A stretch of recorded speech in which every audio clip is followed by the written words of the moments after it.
Сейчас я хочу осветить очень интересную тему, где есть много в народе споров. Ваксовая депиляция или сахарная депиляция. Скажем такое, что против, что за. Начнем с сахарной депиляции. Говорят, что при воске можно сильно обжечь человека. В предыдущей теме я вам это рассказывала. Но говорят, что при сахарной депиляции невозможно этого сделать. Неправда. Сахарная депиляция, когда вы ей работаете мануально, сахар растапливается до плюс 37-38 градусов. Но если вы работаете тряпками, растапливается для плюс 42. И вот теперь посмотрим, можно или нет. Конечно, можно обжечь всем. Сахарная депиляция, можно так сорвать кожу и так вырвать все на свете, особенно на интимных местах. И сказать: ой, это не больно. Вы знаете, как больно делать сахарную депиляцию? Вы просто себе не представляете. Если бы меня сегодня положили и сказали: мы тебе сделаем сахарную депиляцию или отрубим голову, я бы сказала: лучше отрубите голову, чем делаете сахарную депиляцию. Это можно сойти с ума. Значит, все это ерунда. Когда вам звонят, когда вы звоните к мастеру и говорите: а что лучше, сахарная депиляция или ваксовая депиляция? Вы знаете, я считаю, что все-таки восковая депиляция гораздо лучше, чем сахарная. Почему на сегодняшний день маркет наполнен сахаром? Потому что производство ничего не стоит. А производство восковой депиляции стоит очень многих денег, потому что идет большая формула, там должны идти компоненты очень серьезные для того, чтобы не было раздражений. Ну, там некоторые страны готовят эту восковую депиляцию, им все равно как, лишь бы продать, и все равно, что с вами будет. Но я предпочитаю работать воском.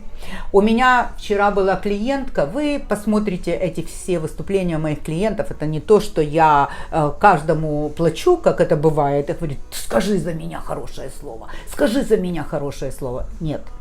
Значит, девочка ходила на восковую депиляцию каждых 3 недели со страшнейшей пораненной кожей, ей делали эту депиляцию, ее разрывали, такое вытворяли, что вам сказать.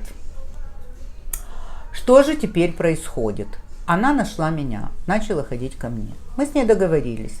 Первых 2 раза она придет каждых 4 недели, потом она придет каждых 5 недель. Она ко мне ходит 2 года. Сейчас она начала ходить 1 раз в 8 недель. И поверьте мне нечего ей удалять. Потому что до такой степени разрушен корень, что его уже просто нету в фолликуле. Теперь мы с ней решаем, что же дальше мы будем делать. Она говорит: ну я не знаю, Лина, но я не хочу бросать, давай уже как-то так 1 раз в 8 недель. Я говорю: и я не хочу тебя травмировать, давай приди хотя бы 8,5 недель, посмотрим, что дальше будет. Она в ужасе, она говорит: ну я не знаю, она была у меня вчера, она говорит: я просто не понимаю, что мне делать дальше. Я говорю: ты же хотела лазерную депиляцию, вот и я получила. Она очень благодарна, но так как у меня все мои клиенты очень благодарны. Ну, помните, я вам говорила, когда я накладываю вакс, я всегда тряпку рву против роста, но я ее накладываю наискось, и вот тогда рву. Я не могла вам найти правильного объяснения, а теперь я вам говорю это объяснение. Значит, под волосом есть обязательно подшерстка. И для того, чтобы ее снять вместе с волосом, вот для этого я и ложу тряпку наискось. Так же само работают профессионалы с сахаром. Для того, чтобы удалить правильно сахар, они его раньше накладывают в бок, даже если волос растет вниз, вам же надо наверх его наложить сахар, а потом вниз рвать. Профессионалы, когда дают мастер-классы, они делают так. Они линиями выкладывают сахар так, потом они выкладывают вниз, потом снизу они поднимают наверх. Для чего? Чтобы одним махом забрать под шерстку.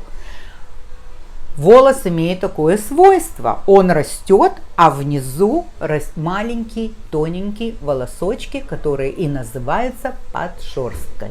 Поэтому и вакс, и сахар вот так им работают.